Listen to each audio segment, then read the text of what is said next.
Ang appointment niya is 10:45.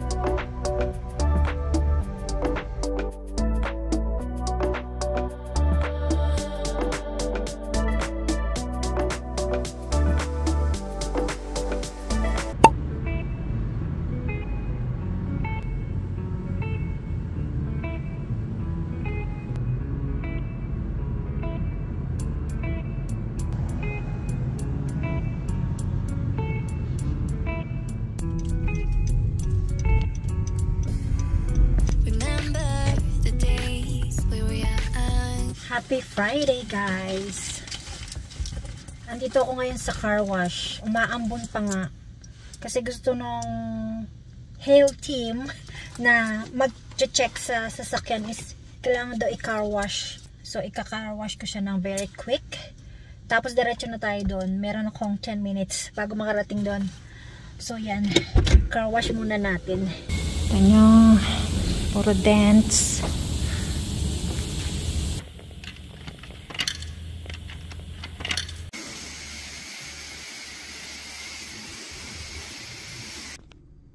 Dito na tayo guys sa PRD Health Team. Waiting tayo. So malalaman natin kung magkano ba ang damage. Tapos, yeah, i-quote nila. Hopefully okay naman. Kasi mahirap ma-write off guys. Kasi panibagong financing yan. Kaya hanggat maaari, pinagdadasal ko okay siya. Kasi mahirap ang may monthly bills na binabayaran guys, lalo pag sa sasakyan. Ito na siya.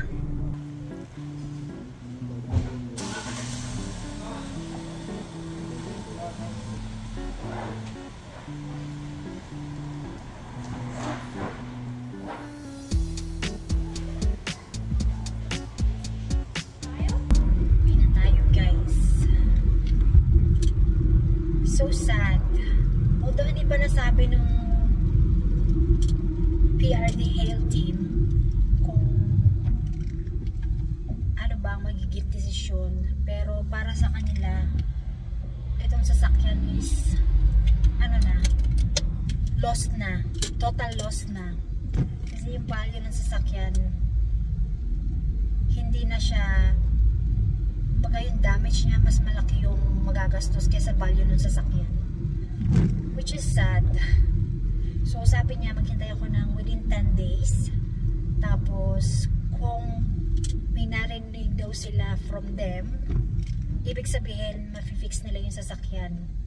Or kapag tumawag daw yung insurance, it means ayun na, kailangan na nilang i-write off yung sasakyan. So kailangan sa mga ganitong pagkakataon, lalo sa panahon ngayon, hindi advisable na kumuha ng sasakyan.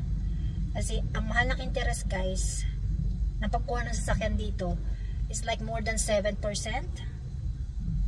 Yeah, sobrang taas ng interest. So yun, napag-usapan na namin din ni Mikey kung anong plano namin sa sasakyan. Kasi yung ganun nga, yung mga sasakyan dito nagdi-depreciate mabilis, lalo kapag bumili ka ng brand new. As soon as nailabas mo yung sasakyan sa dealer, bababa na yun. So yun, nakakalungkot lang kasi alam niyo yun, yung sasakyan ito is well maintained. Inalagaan ko to ng sobra. Kahit anong kailangang ipagawa, pinapagawa ko, as in sobrang ganda ng takbo nitong sasakyan na to. Ito yung first car ko and I love my car, pero so sad. So kapag nandito ka, kailangan maging wise ka sa mga finances, lalo sa pagkuha ng sasakyan. Yeah, kung may pera ka, yeah, why not? So yeah, we'll see. Kausapin ko ulit si Mike kung anong final decision. So anytime itong mga araw na to, malamang yung kanyang sasakyan naman ang susunod. Kasi malalaman din nila or malalaman natin kung kano ba talaga yung damage ng sasakyan niya.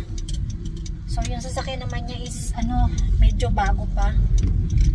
So malamang maayos yung sa kanya. So yun lang guys. Nandito ako sa Freshco kasi kahapon nag-grocery ako, nalimutan ko bumili ng kape. And you know, kape, coffee is life. Maulan. Kanina ang daming nahuli dun sa may Stony Trail. Dalawa yung nadaanan ko. Kasi naman may construction. Pag sinabing 80 km per hour ang takbo, siguro tumatakbo sila ng more than 100. So yun, nahuli sila. So yan guys, dito na ako siya. Freshco.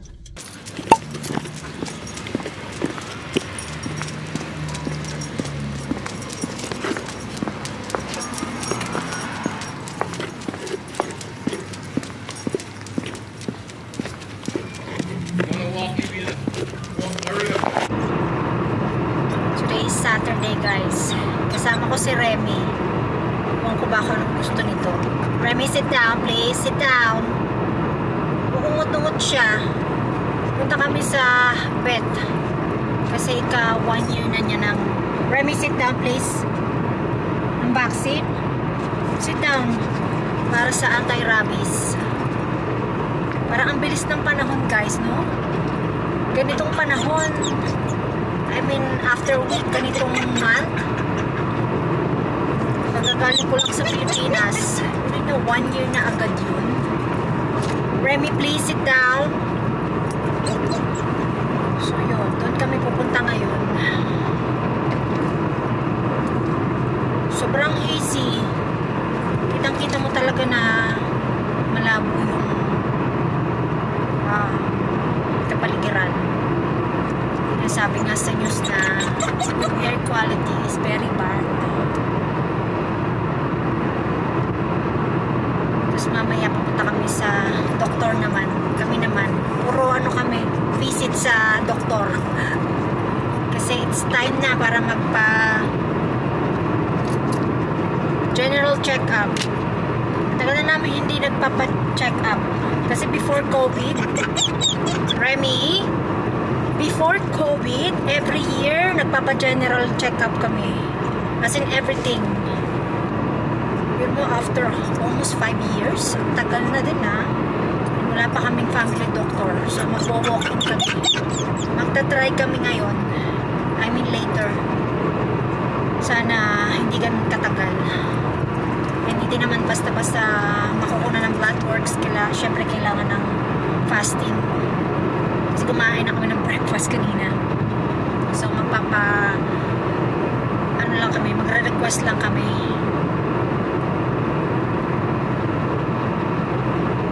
Medyo malapit na tayo guys. 2.8 kilometers na lang. Ayun si Remy, oh. Dito na tayo sa Northeast Animal Clinic. Ang appointment niya is 10:45. So let's go. Hey, where are you? Where are you, Remy? Hintay na lang siya. Nakawala siya sa kanyang harness kasi winay siya. Remy, come here. Remy. So yan guys, we're done. Ang rabies niya is after 3 years na ulit. Tapos next year, meron pang isa. Dalawa siya. Balik kami ng after 1 year. Or before a year. So, kinokontak naman usually pag ganyan. Tapos, yun nga, yung rabies niya is good for 3 years. So, we're going home. And, pati kami ay magpapa-check up. Hey, what is that?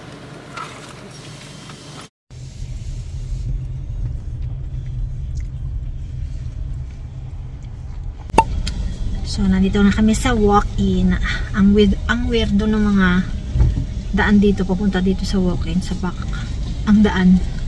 Kasi yun doon, this street is main road. So, hopefully hindi siya busy. Natapos din tayo, guys.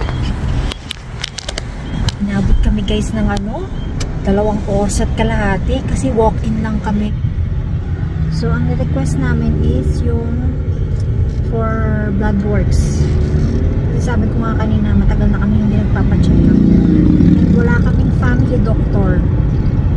So ngayon, didiretso kami sa may McLeod para kumain ng late lunch and early dinner. Meron kaming nagustuhan doon na akpala. Kasi ako nag-google Korean restaurant. So if you are interested and gusto nyo mag-explore ng mga restaurants, yung maraming kainan sa may McLeod, kayo pumunta. I'm not sure kung ano yung kakainan namin, nalimutan ko. So yun, doon kami didiretso. Inabot na kami ng gutom kasi may late na. Kasi hazy. Follow this road.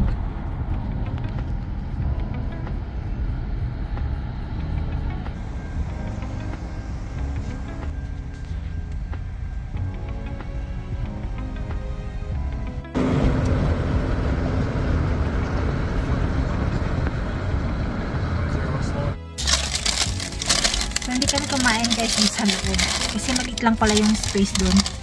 Ano siya, parang family owned na restaurant business, pero maganda yung reviews niya. So dahil malayo yung ating lalakbayin, half an hour from here, kaya muna tayo kasi masarap kainin to ng mainit. Corn dog. Kain tayo guys. Yan yung aming dinner. Dumaan kami kanina sa may Korean store. Ano siya? Parang malit na tindahan lang siya. Pwede ka doon kumain pero pinili namin na mag-take out na lang. So, I forgot yung store pero pakita ko sa inyo yung tindahan. Ayan si Remy, oh. Nakain na namin yung corn dog kasi nagutom kami. Kasi ang tagal namin kanina sa clinic, di ba? So, yan guys. Kain tayo. Meron akong soy chicken and yung kay Mikey is beef bulgogi. Kain tayo guys!